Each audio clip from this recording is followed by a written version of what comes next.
Stacy Swimp.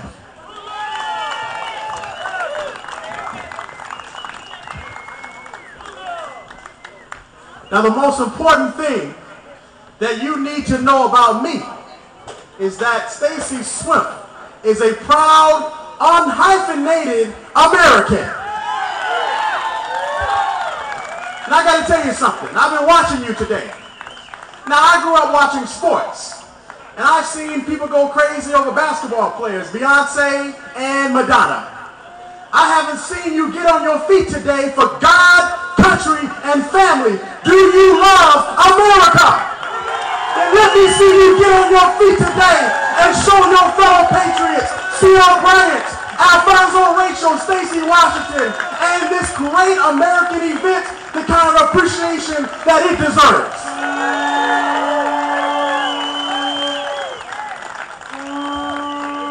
Now, I want you to say something after me, and I want you to really listen carefully.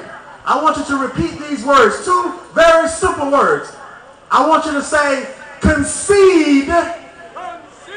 Oh, I see you haven't been to a Baptist church. Oh, some of you must be Catholic. I grew up Catholic, but wasn't as much fun as Baptist church. Just try this again. Concede. Nothing. One more time. Concede. Nothing. All right. Let me tell you something. 2008. 96% of black Americans who showed up for the polls voted liberal. But did you know that 95% of Native Americans who showed up for the polls also voted liberal? Almost 70% of Hispanics who showed up at the booth voted liberal. 77% of Jewish Americans who showed up at the poll voted liberal. And finally, almost 65% of Asian Americans or Americans of Asian descent showed up at the booth and voted liberal.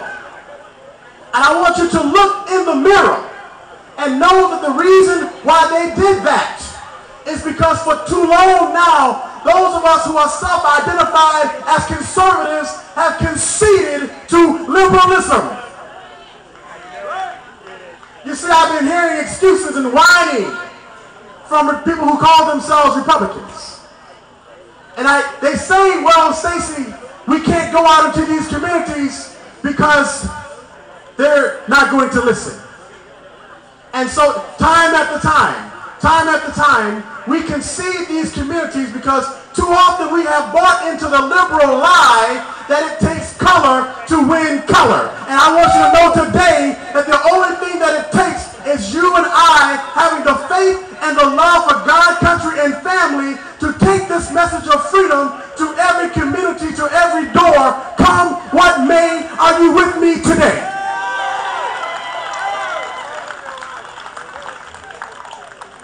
Now I want to talk to you about some very specific issues. First of all, I want to talk to you about something called right. Say right. To work. How many of you believe in right to work? How many of you from Missouri here today? Do you know that Missouri, people are leaving this state as fast as you can say Missouri? Do you know that the personal income growth of the citizens of Missouri is among the lowest in the United States? Do you know that jobs are being created at a lower rate in your great state of Missouri? You're losing jobs faster than you can say Stacy Swimp. And the reason for that is because socialism has gained a stronghold in labor in America and right here in Missouri. Am I right about it? You see what we need to do, and I'm here to tell you. And first of all, let me send you regards from the National Right to Work Committee for our fighting for freedom and labor. Because we believe, I believe, the Frederick Douglass Society and the National Right to Work Committee believes that every American ought to have a choice as to whether he or she joins a union.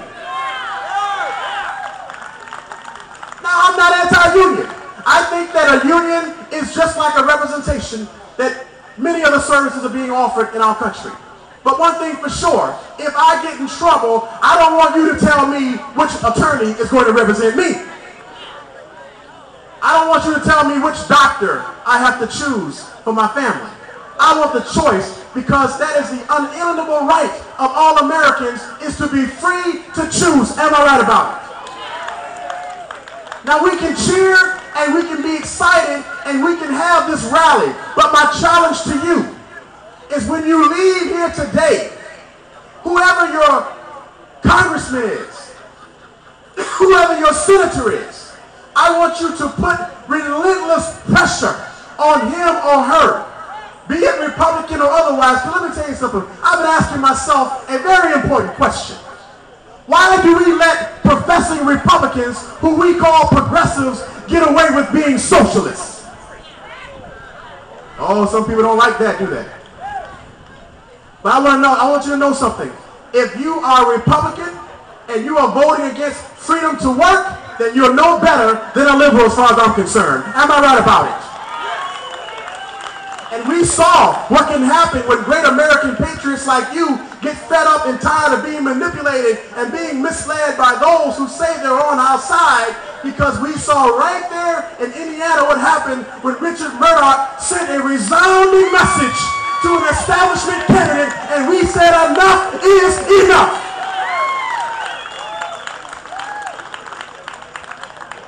But there's another issue here in Missouri.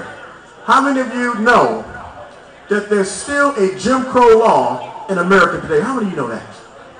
I think I heard somebody say, oh my God, I think he goes with the race card. Hey, let me tell you something.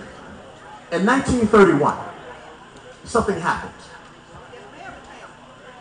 There were two Republicans, Davis and Bacon, and they were upset because there were black construction workers in the South who were going into the northern cities and underbidding white-only union workers in construction jobs that were partly or wholly funded by the federal government. So they said, we got to do something because these Southern Negroes are outworking us.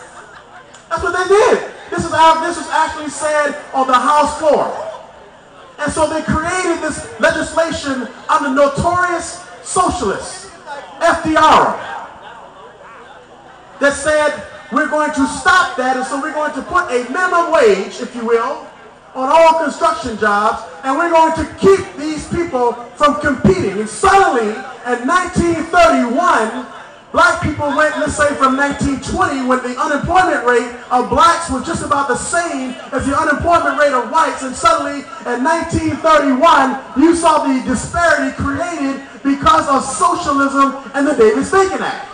And now all of a sudden, black men couldn't get jobs in construction and building trades. Now I don't know about you, but it's been a long time since I've seen black people doing heavy equipment operation. But unfortunately, it's not just black people that's affected by the Davis-Bacon Act. It's you too. Because how many of you know that it is a form of corporate welfare? It's a union subsidy. So you end up paying taxes that you don't need to be paying to subsidize union wages that are above market value. And I heard that there were some people out here who believe that they are taxed enough already. Am I in the right place today?